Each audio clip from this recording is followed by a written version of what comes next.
Time now for some business news, and for that we're joined on set by Stephen Carroll. Hello, Stephen. Hi, Nadia. You're going to be starting us off then with a warning from the airline industry about transporting a COVID-19 vaccine once it's approved. That's right. The International Air Transport Association says that preparations must start now for what it's calling the biggest ever transport challenge for the sector. The organisation, which represents 290 airlines around the world, estimates that thousands of planes will be needed to ship the vaccine once it's prepared. Along with Vaccine Alliance Gavi, it says governments should start working now on the technical and legal steps necessary for that operation. This as airlines have dramatically reduced their flight networks during the pandemic and put planes into storage because of the downturn in passenger travel. That's curtailed capacity for air cargo as well.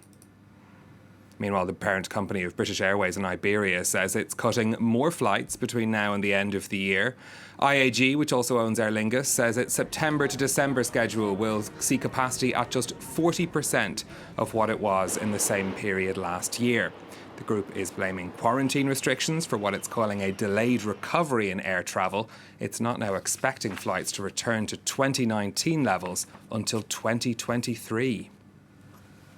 That slump in travel affecting both leisure and business trips, and it's not just airlines feeling the pinch. The French rail operator is also losing out on a key part of its revenues. Catherine Viette reports. On this Nice-Paris flight, rows of empty seats. On the train to Lyon, the same story. A worrying trend for transport companies who've seen business travel fall by half. With the summer holidays over, the question remains, what's happened to all the business trips? La gare est vide. Je trouve que les allées pour accéder au train sont vides. On est près du départ, mais je trouve que c'est assez impressionnant le peu de monde qu'il y a aujourd'hui. The cost is high for state rail operator SNCF. Business travelers account for 60% of its revenue. It's a similar situation at Air France, where fewer travelers are checking in. C'est ce qu'on voit depuis maintenant plusieurs mois. Même si on voit un léger mieux, on est aujourd'hui à peu près à 70% de réservations en moins par rapport à l'année dernière.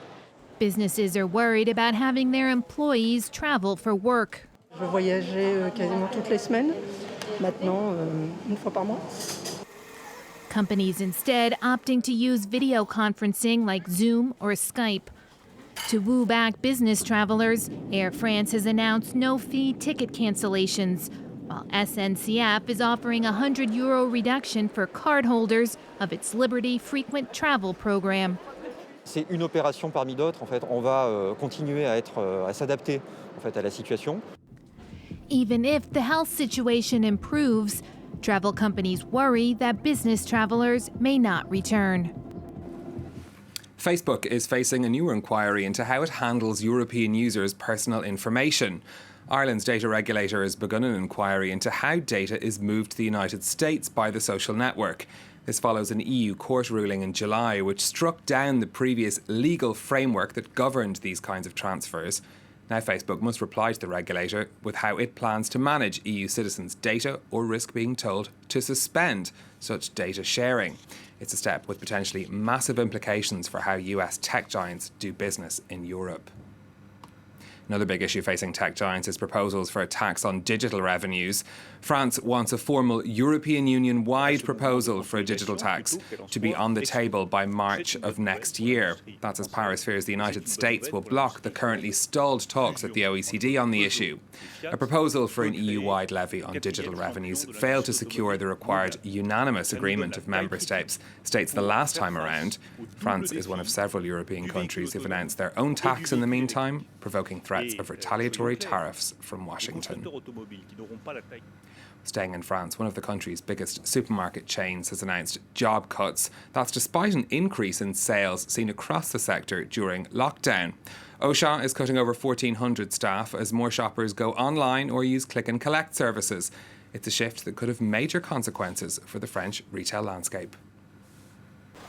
It's a sector that's mostly weathered the storm caused by the coronavirus pandemic. Grocery stores and their employees, considered essential businesses, continued to operate during government lockdown. Overall, food sales increased by 2.3% for the first 7 months of the year.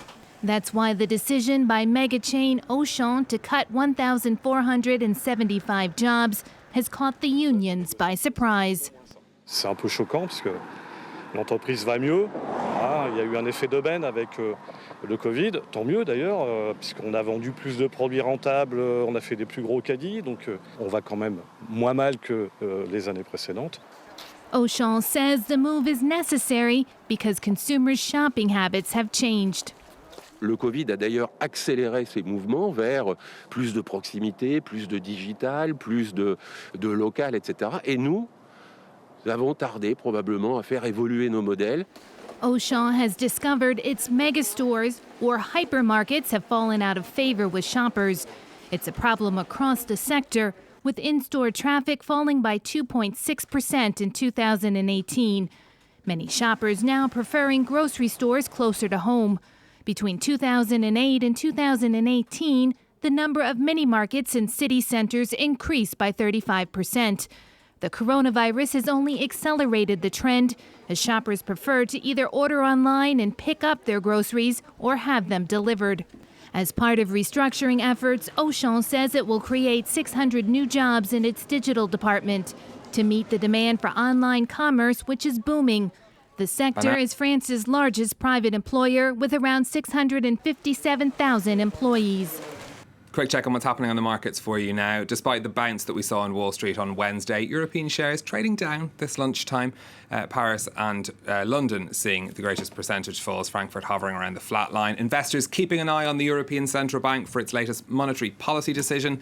Christine Lagarde and her team considering the economic crisis in the Eurozone and the consequences of the stronger euro. That decision due in just under 20 minutes' time. All right, do keep a watch for us, Stephen. Thank you very much. Stephen Carroll there with our business update on the programme. It is time for a short break on Live from Paris. More world news coming up very shortly.